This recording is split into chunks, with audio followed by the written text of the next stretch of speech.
मेरा सवाल ये है कि किस वक्त बिस्मिल्लाह का पढ़ना मकरूह है।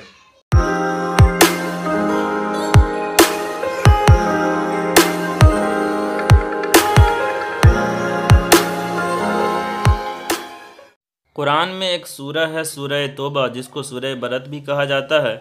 इस सूरत से पहले बिस्मिल्लाह पढ़ना मकरूह है, जबकि सूरह अनफाल से मिलाकर पढ़े।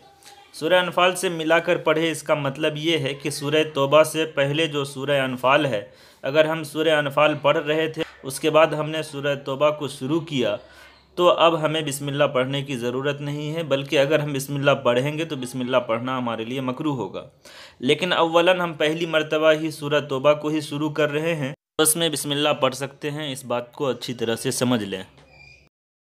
इसी तरह हुक्का, बीड़ी, सिगरेट पीने और लहसुन प्याज जैसी चीज़ खाने के वक्त और नजासत की जगहों में बिस्मिल्लाह पढ़ना मकरूह है। मेरा दूसरा सवाल ये है कि कब बिस्मिल्लाह का पढ़ना हराम है। अगर इसका जवाब आपको पहले ही से मालूम है तो आप मुझे कमेंट बॉक्स में ये लिख कर भेज सकते हैं कि मुझे पहले ही से इसका जवाब मालूम था।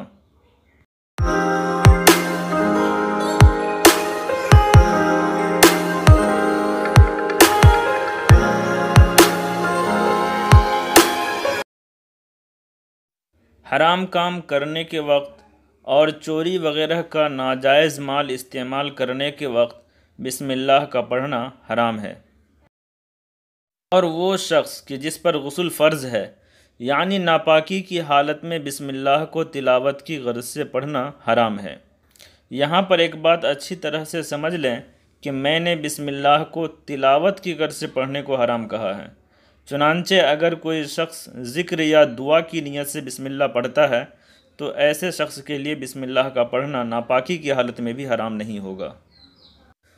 तो दोस्तों, अगर ये वीडियो आपको अच्छी लगी हो तो बराए मेहरबानी आप हमारे वीडियो को लाइक कर दें, चैनल को सब्सक्राइब कर दें और बेल के आइकन को दबाना हरगिज़ न भूलें। फ़कत वस्सलाम, खुदा हाफिज़।